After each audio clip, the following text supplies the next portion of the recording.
How we doing, Mission Church? Come on, it's going to be a great morning. This is going to be a 2-weeker. And what I mean by 2 weeks is this weekend we are going to have some of the best of the best of the best, all from our church, all homegrown, if you could put it that way. We have so many therapists in our church. I'm always wondering what they're thinking of me at times.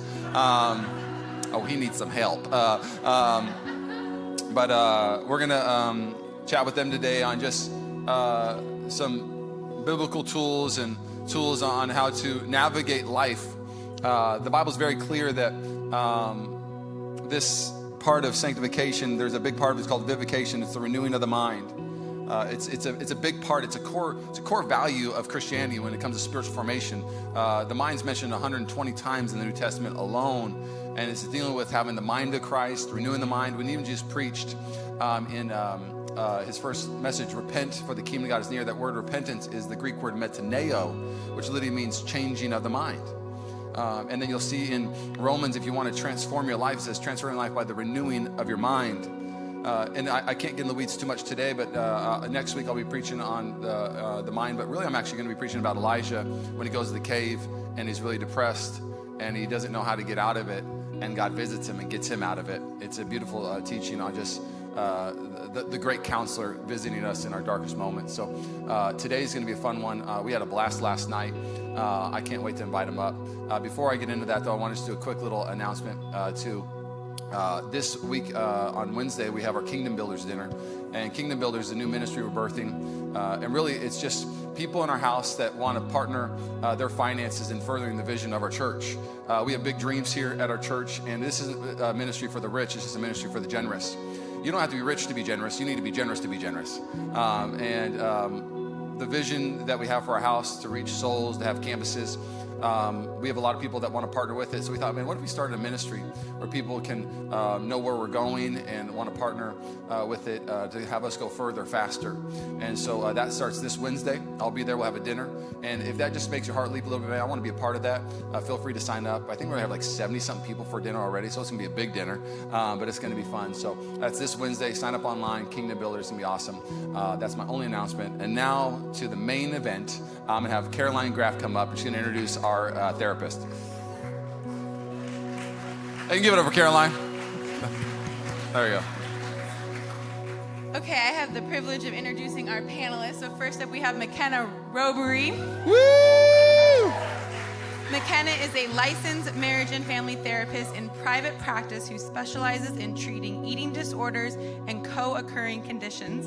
She's also passionate about helping college students and recent grads figure out how to adult without totally losing it. Next up, we have Eric Anderson. Eric is the founder and clinical director at Pathway Therapy in Walnut Creek and has expertise in the treatment of addictions. He also leads a men's mission group, Unravel, and is passionate about helping men find meaning and responsibility through deepening their faith and confronting obstacles in life. Next up, we have Jenny Allen. Jenny is a licensed and marriage family therapist, and her passion is working with couples and is the sole clientele she serves. She's a facilitator and trainer for Prepare Enrich, completed level 2 Gottman training, and is the marriage ministry director here at Mission Church. And last but certainly not least, Shelley Galvin. Come on. Shelley is a licensed marriage and family therapist who specializes in trauma and has several forms of therapy. She considers it a profound honor and privilege to walk with people through their healing process. Let's give it over, Caroline. Come on. She set this whole thing up. It's going to be awesome. I'm really excited about today. I grew up in dysfunction, and when you struggle with anything like that, you just kind of rub some dirt in it and it would move on. And I think what's so special about this panel today and what we're doing is I think this is going to be catalytic for a lot of people in the room, maybe to go, man, I'm going to deal with something I've never dealt with before. And we're going to experience a lot of freedom from the fruit of this conversation. So thank you for making time, everybody. We really do have the best in this house. And the first person we're going to start with is Shelley Galvin. Shelley's going to talk about basically healthy Christian living when it comes to just your mental aspect. I knew unhealthy Christian living, and so I loved our conversation last night. So I'm excited for the 9 a.m. to hear it. So my first question for Shelley is this. Many of us are in constant state of transition. How can we mentally and spiritually stay grounded through big life changes?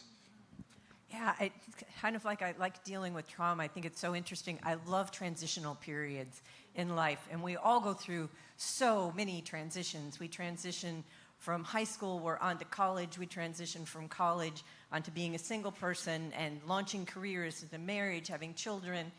And by the nature of a transition, it is those in-between times, between the time when we left something that was reasonably stable, or at least we knew how to handle life over there, and we're entering into something that's new and different. In those transitional times, we find ourselves to be a little bit more raw and a little bit more vulnerable. Yeah. So the question becomes, how do we rest? How do we make two important things? How do we make those transition times part of our journey? It's not just getting from here to there. This is part of it. And in that, when we are anxious, when we're feeling a little bit out of control, what has historically grounded you? Did you keep your routines of your quiet time with you? Do you still have your friends who support you? And just being aware of when our feet are starting to we're starting to lift off the ground. Ooh, I didn't do my quiet time this morning. Ooh, I didn't do this today. Ooh. And realizing that this vulnerability and this rawness, that's the practical side of it. If you need more practicality because it's a stormy season, listen to Joe's sermon from last week for amazing tips that you can just review your notes, hear the sermon again. It was awesome.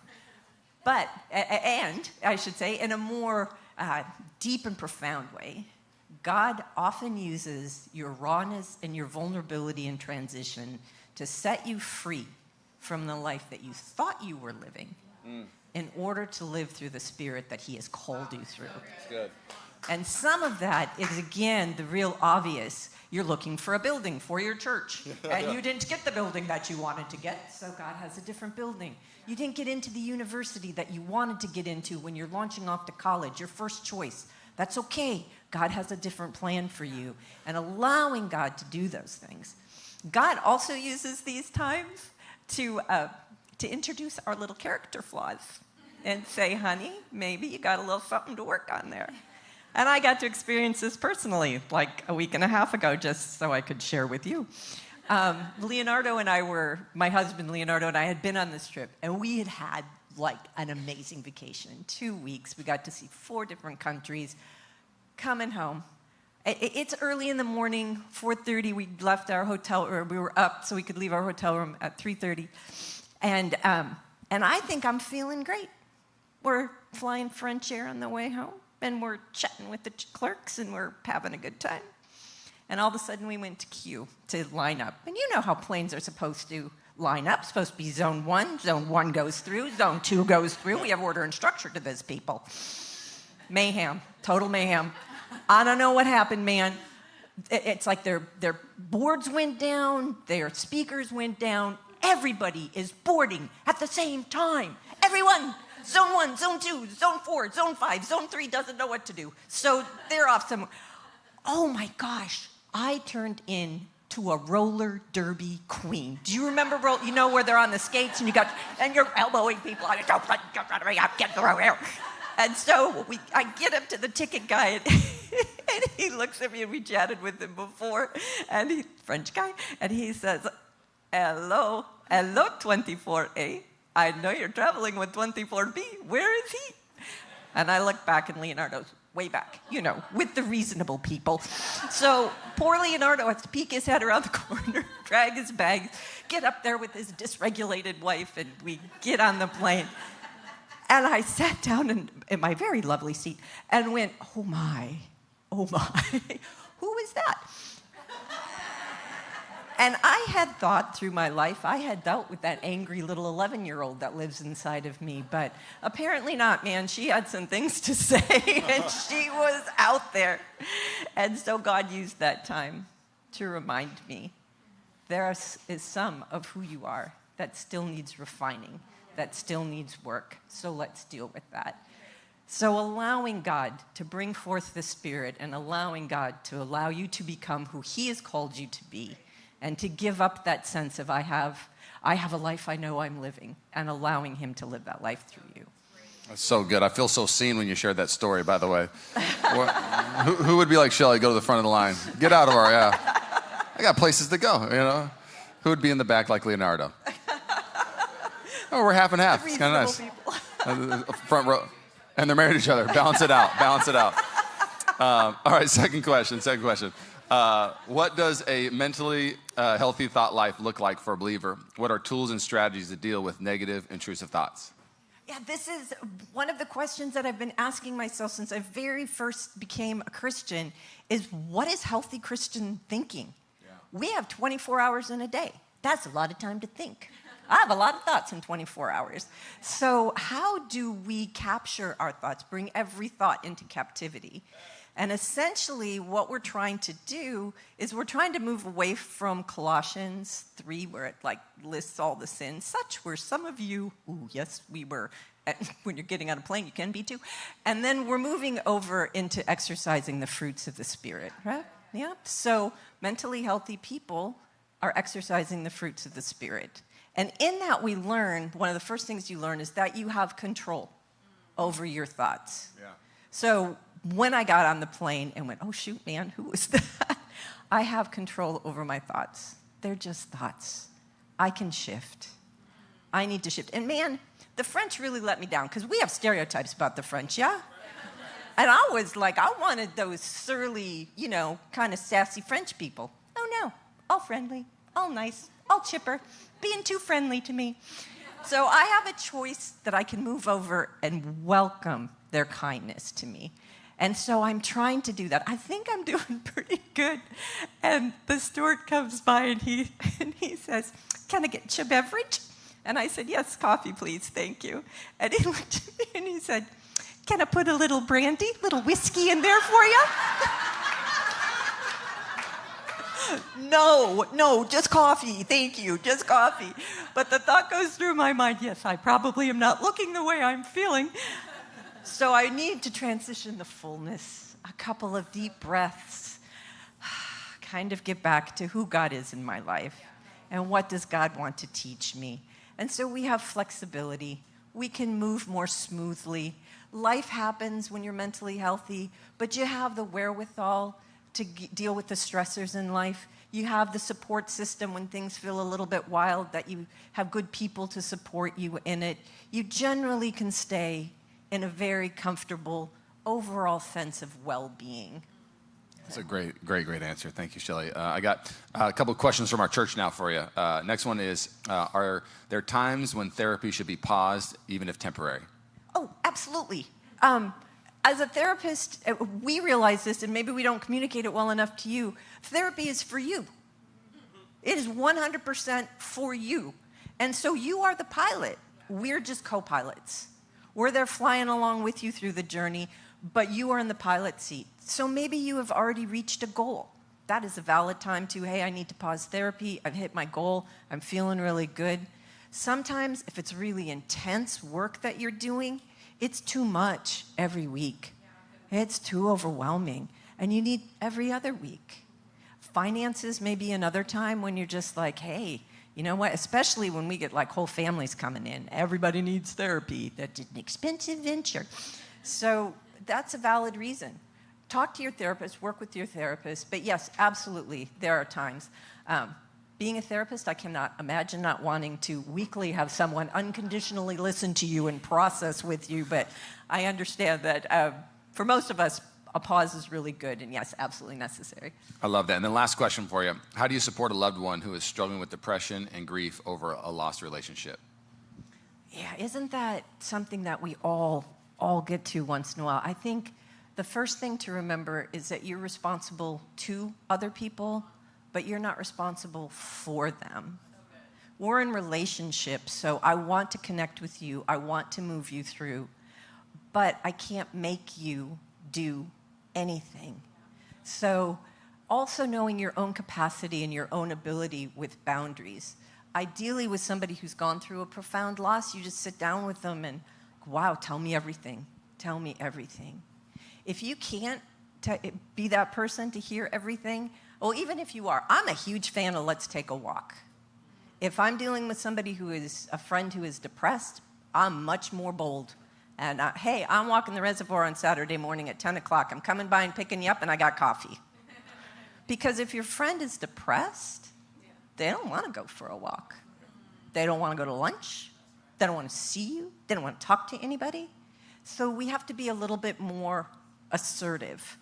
And there's something about walking, that process.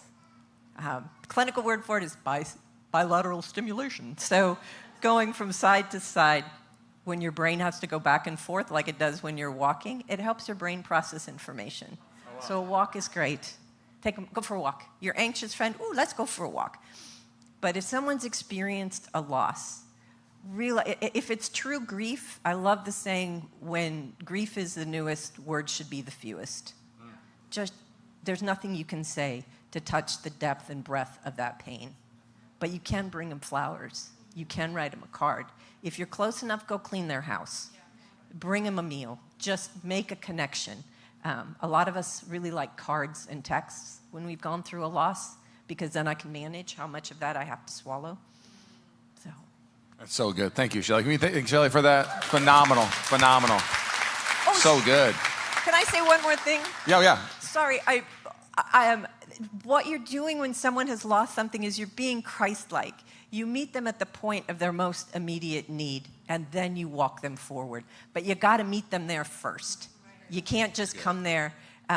Much like if you saw the movie Inside Out, when they come across the imaginary friend and he's super depressed, and Joy is trying to perk him up again and making jokes and doing everything, and then sadness just comes and sits with them and pats them on the back. That's who you need to be. Just meet them at the point of their need. That's so good. That's so good. Thank you so much, Shelley. We're going to move on with Jenny, and we're going to have some marriage questions for you. And the first one is simply this. What would you say to a couple who feels stuck in marriage? It isn't bad, but it isn't thriving either.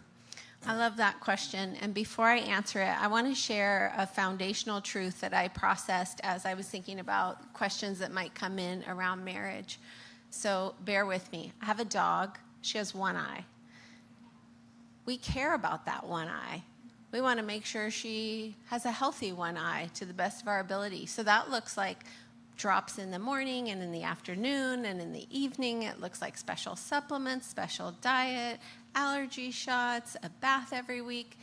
You see, it's very consistent. It's urgent, and we're very intentional about making that happen. Why? Because that health of that eye matters. What if we took a fraction of my and my family's tenacity to care for that eyeball, those of us that are married, what if we took a fraction of that tenacity and applied that to the urgency, the consistency, and the health of our marriage and being intentional? So think of that as the backdrop for every answer, if that's okay. Otherwise, it's just a list of things to do, right? Yeah. Okay. So what would you say to the couple who feels stuck in the marriage that's not bad, not thriving? I'd say let's be on the lookout, because just like any relationship, we hear it said about our relationship with God all the time. We're either moving towards God or we're moving away from him. It's the same with our marriage. We're either moving towards our spouse or away from our spouse. And even a little bit away over time is not sustainable. One time, Rachel and I were having coffee, and she said, you know, outside of my relationship with God, I'm most proud of my marriage to Tyler because we've worked really hard to build it. And I thought, that's it. It's the building. It's the building of the new habits. So build new habits. Well, thank you, Jenny. And Rachel, thanks for the shout out. I'm proud of you, too. I'm very proud of you. Second question, Jenny. What habits can couples build to strengthen their emotional connection in challenging seasons? Yeah, that's a little bit tricky because we're saying, can we start building these habits in challenging seasons? And I'm saying probably not, right? So my hope is that you're proactive, that you're doing things when you're not in challenging seasons that are building that relationship and turning towards. Talking about turning towards, John and Julie Gottman. If you don't know, look them up, but they're it when it comes to couples therapy. They have a bunch of research out there, and one thing that they found is that when one spouse is asking for attention, they call it a bid for attention or connection. When one person puts something out there, maybe it's a gesture or some words or a look, or could be a multiple of things, but they're trying to connect with you in some way. You can, as the receiving spouse, you can either turn towards them, you can turn away from them, or you can turn against them. So it's that turning towards that's engaging in that connection. If we do that 8 out of 10 times, that creates this really strong foundation and emotional intimacy. Thank you, Jane. That's fantastic. We got a few more questions for you. The next one is for couples in a long-term marriages. And we'll define what long-term marriage means. How can we reignite intimacy and purpose together? Yes.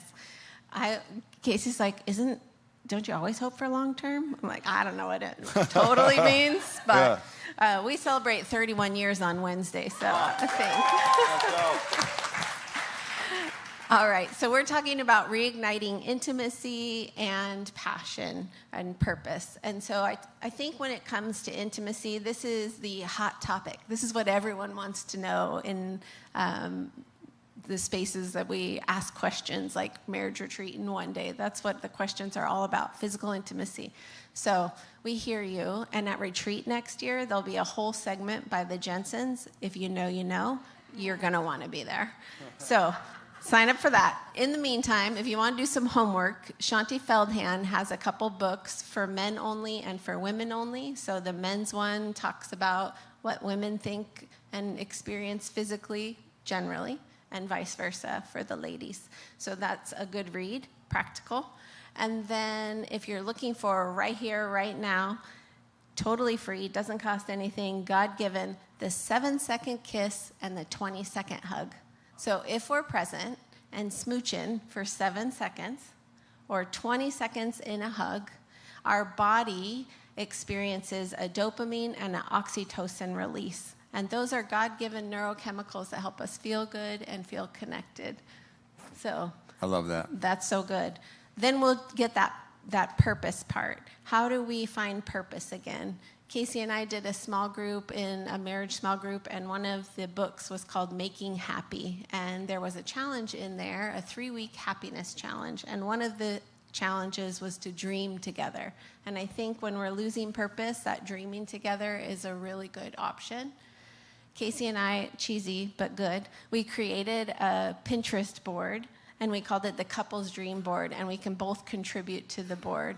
We had some trauma around dreaming in the past, so it was a little bit scary to do this, but we went for it, and it's been amazing to look back on that and see all the things that have come to fruition, and maybe those we forgot about, or maybe those that have tweaked, but just having that excitement together. So I would encourage you, dream board. I love it. I love it. And a 7-second kiss after church. You're welcome, every married couple. 1, 2, 3, 4, 5. Okay.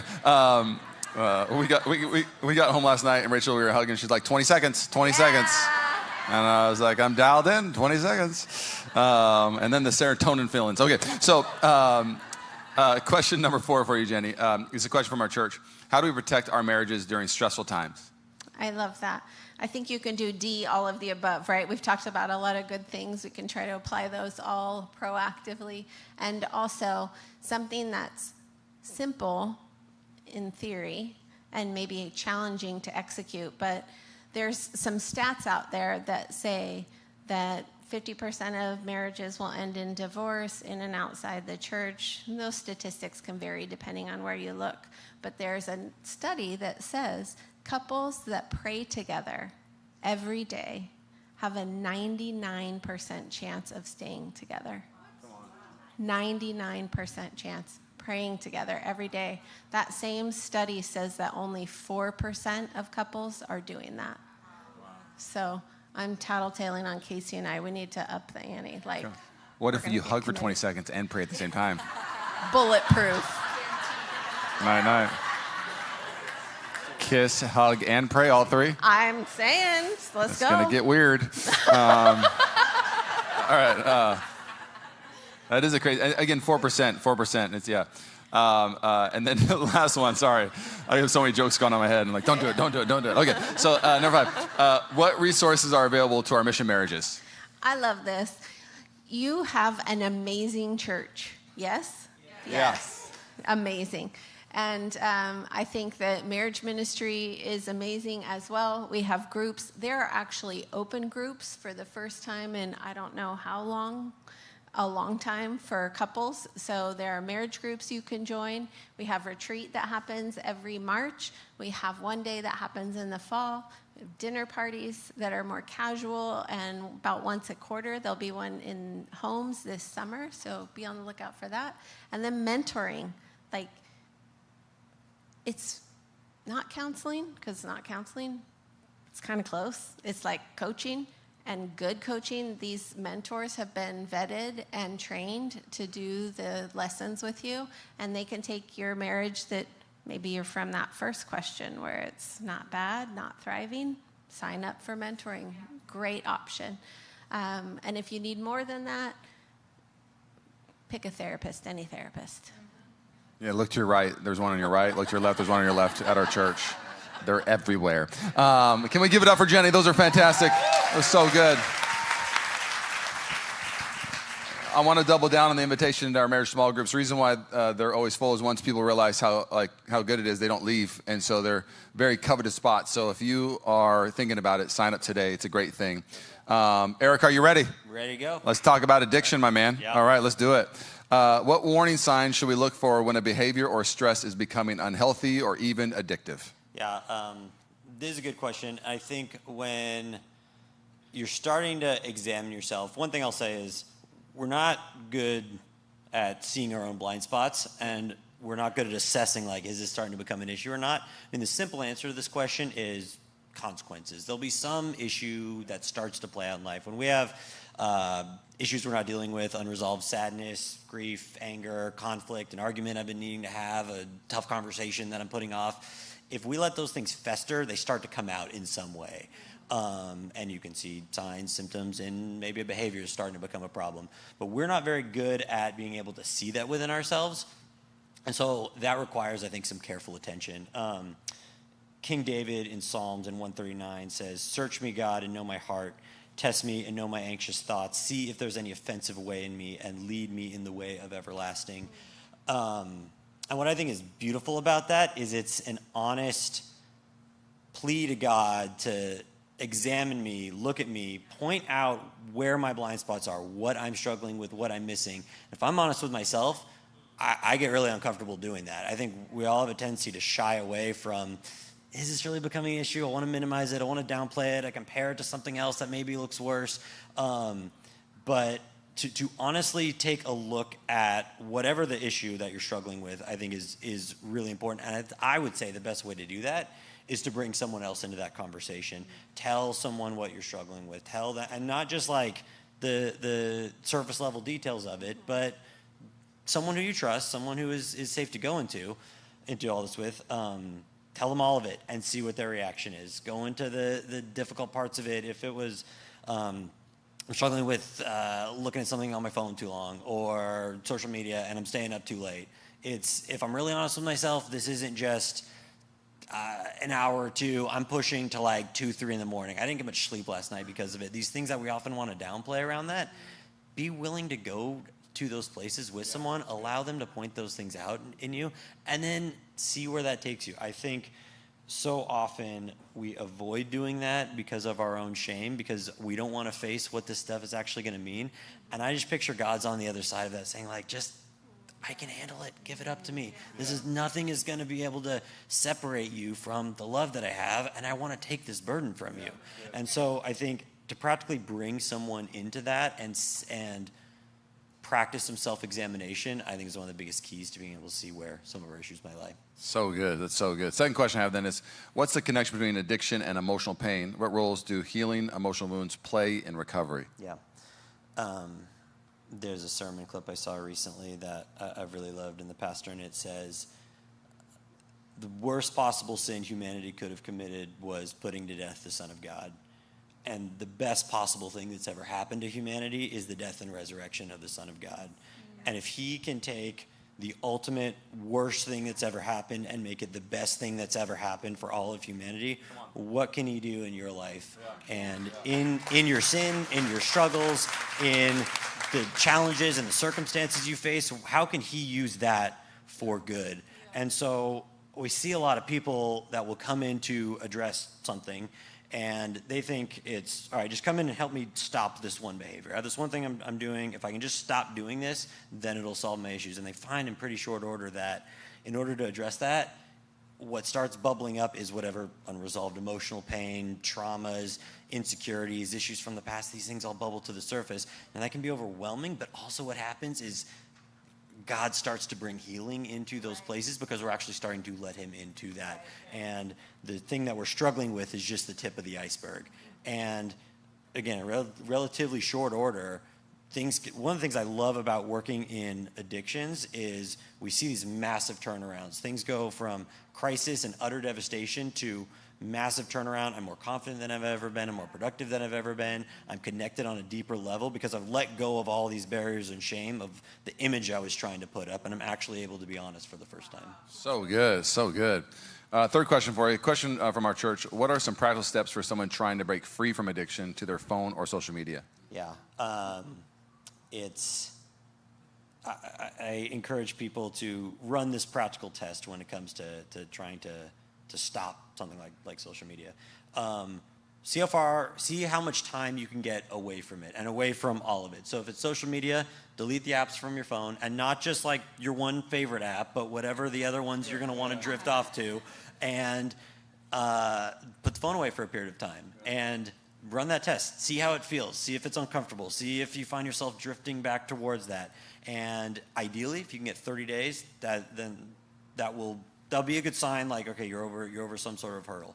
But if you're struggling with it, that's fine. Reach out to someone. Walk through it with someone. Have someone walk through that process with you, and struggle through that. I've heard this phrase recently that talks about our journey of faith as stumbling uphill. And none of this is ever linear. I don't know anyone who comes in to work on something and all of a sudden, okay, I had this realization, the light bulb goes off, and my issues evaporate like that. We're constantly wrestling with these things. And I think the beauty of that is it forces us to actually connect with other people, and they walk through that process with you. Similar to, like I said previously, like tell someone about that experience. Addictions have a way of driving a wedge between relationships and authenticity and being actually close to people. And so I think there's something we say that the opposite of addiction is not abstinence, it's connection. And a good recovery will drive you into a deeper sense of connection with other people. And so to get off something that feels like a false sense of connection, but to actually connect with someone as they walk through that with you, I see, again, how that can be healing, not just towards this behavior that I might be struggling with, but whatever unresolved things might be underneath that. That's so good. That's so good. Yeah, so, I mean, I asked this last night, but I want to ask again because I want 9 a.m. to hear it. So, when cigarettes came out, they thought it was good for you, digestion, and they were wrong. And now we have the thing on the pack. It's like, Surgeon General warning. Yeah. Do you think social media is our new smoking, like where we don't realize how bad it is for us, and one day we'll have like Surgeon General warning, oh, have fun on your Instagram now. Yeah, I think we do realize how bad it is for us. Yeah. Honest. Secret's out. It's terrible. Yeah. I think the biggest danger of, and I'm not like anti-social media. I love being able to connect with people who I otherwise wouldn't stay connected with, seeing what's going on in people's lives. I think there's a kind of connection that can come from that by inherently in itself, I don't think is bad. The problem is it's easy to substitute that for a genuine sense of connection. Because genuine connection and genuine relationships requires a sense of vulnerability. I have to show up. They see my awkward quirks. They see my insecurities. I show up to a small group for the first time, and I start meeting new people, and I have to go through the anxieties around that. That's where a genuine sense of connection and fulfillment and life-giving can happen, but it's not without its discomfort. Social media sets aside all the discomfort and substitutes in this like empty calories version of that connection. So I'm not really getting the sense of fulfillment from the relationships, but I have something that kind of feels like that, and then I don't ever need to actually seek those things out. And I think that's true of a lot of addictions. I get a sense of intimacy, a rush, an excitement that feels like something, but in the long run, I find myself more distant, more empty, more disconnected from everyone else, and I think that is the biggest risk I see that happens with. Yeah. I mean, it really does. I mean, you said this last night. I loved it. It really does cue the church up to meet a poverty in our region of real relationship. Yeah. You know, small groups aren't a tokenary thing we do. It's actually a fullness of life for you, serving with people. Like, you know, social media is the counterfeit, and the real deal is actually real community. And so, and Mission Church does a phenomenal job, not just saying this, like being up here, like being part of several small groups, and the community that you guys offer here is so valuable for people that are feeling off, they're struggling. We cannot, whether it's going through an addiction or going through life, raising our families together, like we need other people in our corner to do that, and the opportunities we have here to do that, I definitely encourage everyone to take advantage of those, because we can't walk through this life alone. Come on. So good. We're going to pass it off to McKenna. You're going to bring us home. Come on now. I'm on this side of the plant. It's kind of cool, right? I feel like you could confess your sins to me right now. What's going on? Exposure therapy. Yeah. Exactly. You get it. I don't know what I'm doing right now. Okay, let's bring it home. I wanted to just say one last thing too. I heard. I don't remember if it was you who said this last year, but it never lost me. Is if you isolate yourself, you devastate yourself. And I just love how he said the opposite of addiction is not abstinence, it's connection. There's just something about connecting with people. So please do not do life on your own. All right, McKenna, you ready? Ready. Okay, here we go. What's the difference between shame and healthy guilt, and how do we move from one to the other? Yeah. Okay. I love this question, and it's actually going to pair really well with what you were talking about. So just to kind of give you like a simplified, basic understanding to conceptualize the difference between the two. Guilt says, if you think about the message that you send yourself after you do something you wish you hadn't, guilt says, I did something bad. I did something against my values. I did something not in line with who I want to be. And shame is, I am bad. My identity, who I am, how God views me, my worth, my value is bad and wrong. And there's something inherently wrong with that. And the reason it's really important to distinguish the two is, like guilt can actually be healthy. In the Christian sphere, we might call that conviction, right? When we feel called out, like we've done something, again, not in line with the Christian walk we want to lead, it can lead to repair. It can lead to change. It can lead to, again, like productive shifts in your life, whereas shame does not. Again, similar to what you were saying, it isolates. It loves to fester in darkness. It loves to, it doesn't breed any sort of healthy, productive change or shift in your life. You're not going to get anywhere by hating yourself into change. And so shifting to the healthy guilt, first, again, spot on, talk about it. Shame loves to isolate you and loves to, again, fester. And if you can bring it to a trusted loved one, say what you're experiencing. If you want to know more all about the research around that, read you some Brene Brown. So talk to somebody about it, a supportive person that's not going to sit there and say, no, you're fine necessarily, but is going to be able to offer you a sense of connection and compassion. That's part two, is can you allow yourself to receive a sense of compassion from that other person? And compassion is just basically saying this is a shared human experience. You're not alone. This is not what God says you are. And it also cultivates an opportunity for self-compassion. You need to be able to give yourself a sense of like, whoa, this hurts, this is tough, and I'm not alone in this, and this is not who I am. And then the third part of that, like we as Christians can take that a step further and really sit in, this is not how God views me. And if you think that God is looking at you with a sense of condemnation and shame, that's a projection of our own stuff, of our own wounds. He is sitting there wanting the absolute opposite for you. He wants, to see, he wants you to look at yourself and look at areas you might need to grow, but he views you as good, and that's what matters the most. Fantastic. Thank you. That's fantastic. Second question is from our church, actually. What do you do when you know the truth of your worth in God but struggle with body image? Okay, so I love this question because it already assumes something correctly, which is that body image and struggles with body image are actually not about your body. It is about your sense of worth. It is about your sense of identity. So if you are struggling with body image and you try to fix your body, you're putting a Band-Aid on a really, really big wound. Now, that's not to say that, if you struggle with weight and you lose some weight, you might feel like, oh, I feel more confident. The problem with that is now a sense of worth that is rooted in being at that weight, not in actually who you are.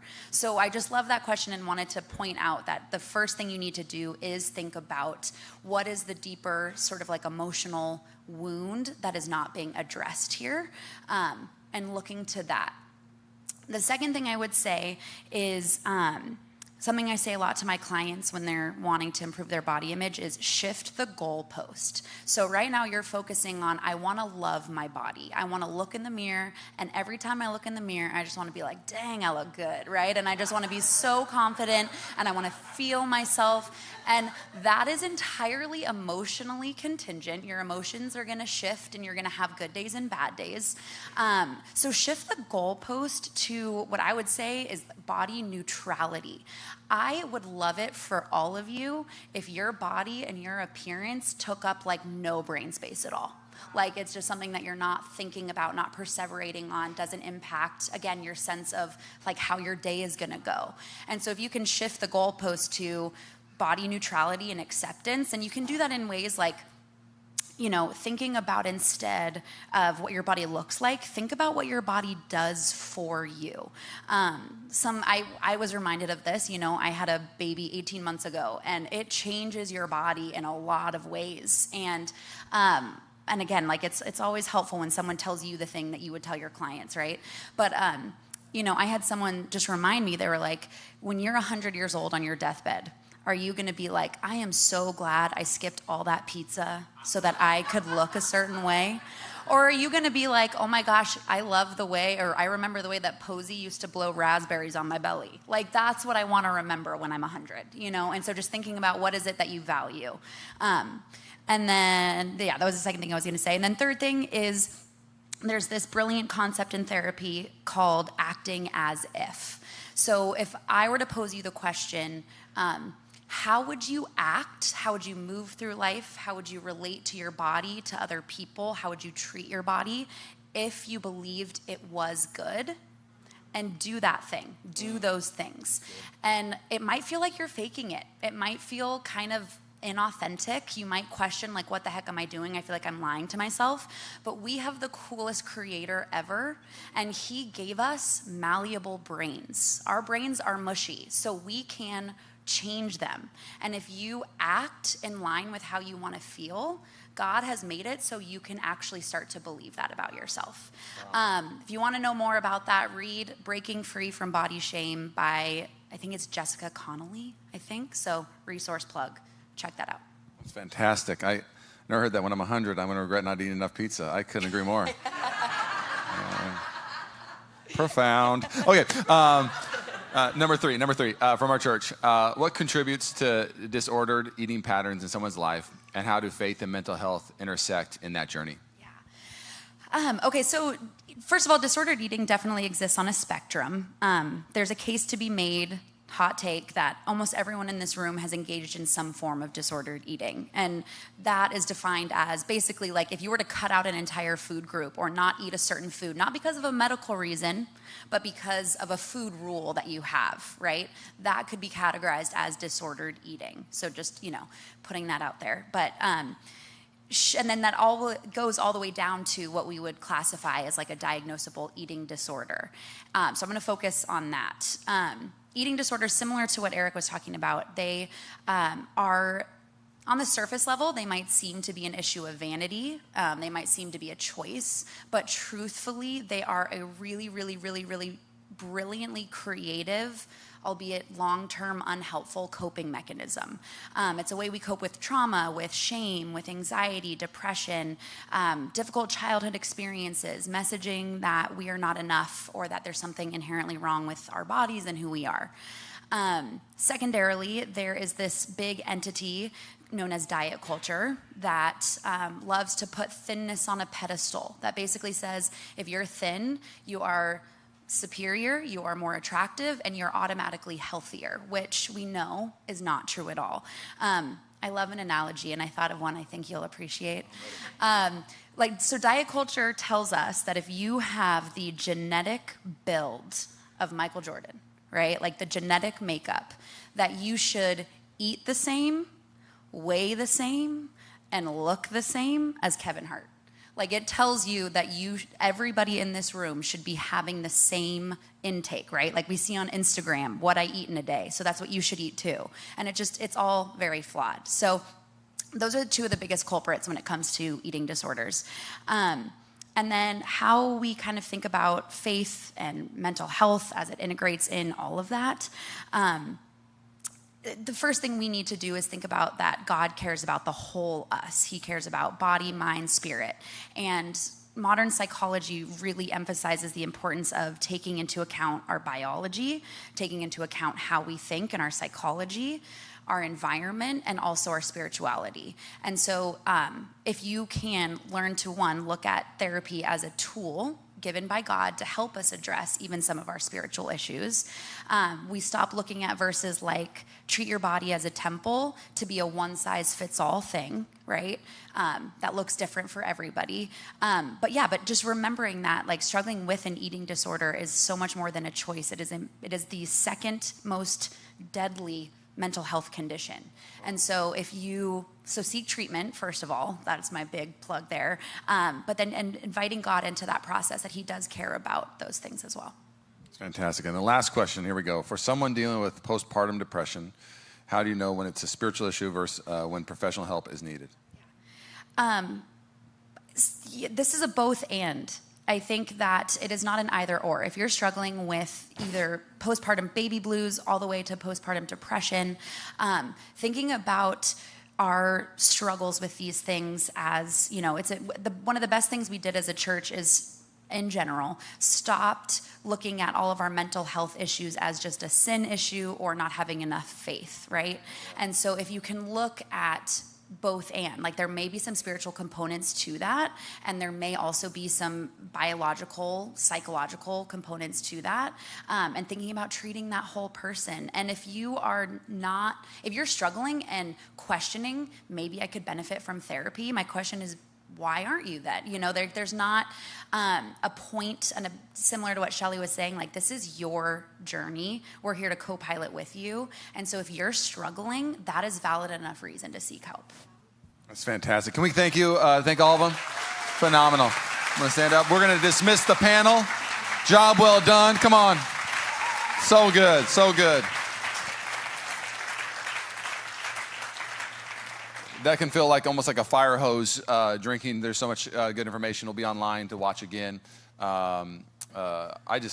For myself, I found it helpful. I almost felt like I was the one, they were talking to me the whole time. So I didn't want to say, what would we do. I was like, yeah, that's good for them, not me. Okay. I want to pray for you. Next week, we're going to kind of continue this. I'll be preaching out of Kings on Elijah. It's going to be amazing. Lord, we thank you. Lord, we thank you that you're the one that you say you're the great counselor. God, you're the one that can unwind things that have been jumbled up in our spirit and our mind. So, God, we claim our birthright, that we are literally to have the mind of Christ, that the things that torment us will no longer torment us. God, you give us authority to take captive those things. So, God, I pray that the seeds that were planted today, God, seeds of new freedom, God, seeds of new joy coming. God, I pray that we would allow them to be watered. I come against the enemy that try to squeeze and kill them out. Lord, we love you so much. Oh, we love you. We love you. And everybody said?